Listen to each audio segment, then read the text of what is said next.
It is the most frustrating moment in the life of anyone trying to manage their health. You did everything right yesterday. You ate a salad for dinner. You skipped the dessert. You haven't put a single calorie in your mouth for 12 hours. Welcome to Dr. Levitas. You wake up feeling lean and ready to go. You prick your finger to check your fasting blood sugar, expecting a beautiful low number. And there it is, 120, 130, maybe even higher. You stare at the machine. You think, is this broken? Did I sleepwalk to the fridge and eat a cake? You didn't eat, but your body did. While you were sleeping, your internal organs were throwing a party, and your liver was the bartender serving free drinks. This is called the dawn phenomenon. It is not a mistake. It is a survival mechanism. But for millions of people, it is the first invisible red flag that your metabolism is breaking down. Hello, today we are solving the mystery of the high morning sugar. We are going to learn why your liver dumps sugar when you least expect it, why your alarm clock is actually a hormone trigger, and how a tiny piece of cheese before bed might paradoxically save your morning numbers. And as we solve this mystery, please hit that like button and leave a comment. Your support really helps the channel. Let's start with the biology of waking up. We think waking up is just opening our eyes. But biologically, waking up is a massive, energy-intensive event. It is like cold starting a car in the winter. You need fuel to get the engine turning. Between 4 a.m. and 8 a.m., your body begins the wake-up protocol. Your brain sends a signal to your adrenal glands. These sit right on top of your kidneys. It tells them to release a cocktail of counter-regulatory hormones, including cortisol, adrenaline, and glucagon.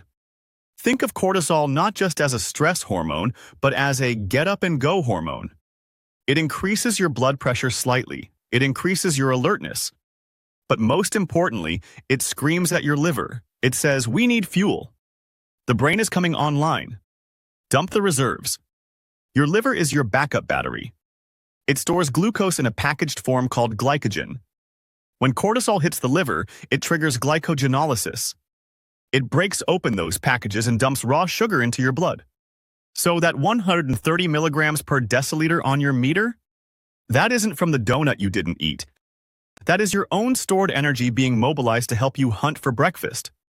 In a healthy caveman, this was perfect. You got a burst of energy to go find food.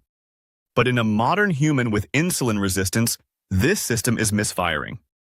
Now, why is it worse on some days than others? We have to talk about sleep quality.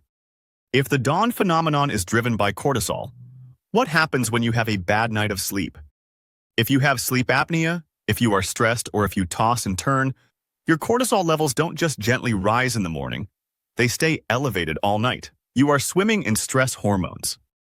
This means the dump signal is being pressed harder and longer. A study in the Journal of Clinical Endocrinology and Metabolism showed that even one night of partial sleep deprivation induces insulin resistance the next morning. So if your fasting number is high, don't just blame your dinner. Blame your pillow. You might be seeing the biochemical residue of a stressful night. This brings us to the scary part. Why does this happen to some people and not others? Everyone has a dawn phenomenon. Even healthy athletes get a sugar bump at 6 a.m. The difference is insulin. In a metabolically healthy person, when the liver dumps that sugar, the pancreas immediately senses it. It releases a squirt of insulin to pick up the sugar and put it into the cells. The blood sugar rises slightly, but stays in the normal range, which is under 100. But if you are pre-diabetic or insulin resistant, two things go wrong. 1. The sponge is full. Your cells are already full of sugar. They resist the insulin. So the sugar stays in the blood. Second, the brake is broken. Insulin is supposed to tell the liver, okay, that's enough. Stop dumping. But if the liver is insulin resistant, it doesn't hear the signal. It keeps dumping sugar like a broken faucet. A high morning number is often the first sign of prediabetes, years before your A1C goes up. It tells us your liver has lost its brakes. So, what makes it worse? The healthy late-night snack. For years, people were told to eat small meals to keep the metabolism burning. This is disastrous for the dawn phenomenon. If you eat a high-carb snack at 10 p.m., like an apple, some crackers, or a yogurt, You are spiking your insulin right before bed. High insulin prevents fat burning. But more importantly, it prevents your liver from emptying its glycogen stores naturally during the night. You are going to sleep with a full tank. When the cortisol spike hits at 6 a.m., the warehouse is overflowing. The dump is massive. Furthermore, if you eat carbohydrates late, you might trigger something called the Somogyi Effect. This is a rebound. Your blood sugar crashes at 3 a.m. because of the insulin, and your body panics. It releases extra adrenaline to save you from low sugar, causing a massive rebound spike by morning.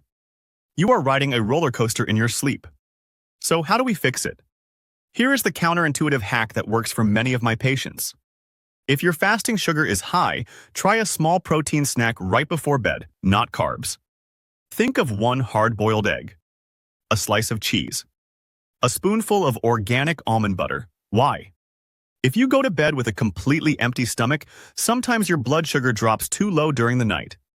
This triggers that panic alarm I mentioned, the adrenaline spike. By providing a tiny amount of slow-digesting protein and fat, you keep the blood sugar stable all night. You prevent the 3 a.m. crash, so you prevent the 6 a.m. panic dump.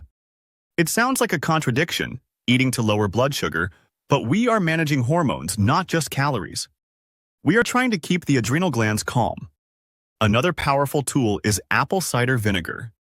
Research from Diabetes Care found that taking 2 tablespoons of vinegar with a cheese snack before bed reduced fasting blood sugar by significantly more than water alone. The acetic acid in vinegar seems to improve insulin sensitivity in the liver. It helps the brakes work better. Here is the doctor's verdict, the bigger picture. Let's be real. The cheese and the vinegar are band-aids. They are tactics. The strategy is fixing the liver. The reason your liver is dumping so much sugar is that it is stuffed with fat and sugar. It is a fatty liver. If you want to permanently fix the dawn phenomenon, you need to empty the warehouse. This means use time-restricted eating. Don't eat for 4 hours before bed. Let the liver deplete. Go low-carb. Stop refilling the glycogen tank every day with bread and pasta. And walking, a 20-minute walk after dinner, helps burn off the evening glucose so it doesn't get stored in the liver overnight. You have to defat the organ. When the liver is lean and insulin sensitive, the dawn phenomenon becomes a gentle ripple, not a tidal wave. Imagine waking up and seeing that 80. It's possible. But you have to stop fighting the symptoms and start treating the mechanism. Your body isn't trying to kill you at 6 a.m. It's trying to wake you up. You just need to teach it that it doesn't need a sledgehammer to do it. Here is my challenge for you. The 3-day late-night ban. For the next 3 days, absolutely no food after 7 p.m. or 4 hours before you sleep. None. Water or herbal tea only. Test your blood sugar in the morning. If it goes down, you had a full warehouse problem. If it goes up, you might be having a stress problem, and you can try the protein snack hack. But start with the empty tank. Give your liver a night off. I'm Dr. Levitas. Calm the liver, conquer the morning, and I'll see you in the next video. Watch this video suggestion. It was especially picked for you. Also share, comment, give it a thumbs up, subscribe, and hit the bell icon. It helps a ton with the algorithm. Remain tuned for future videos to empower your health and fitness journey. So, stay healthy, stay happy, and keep going.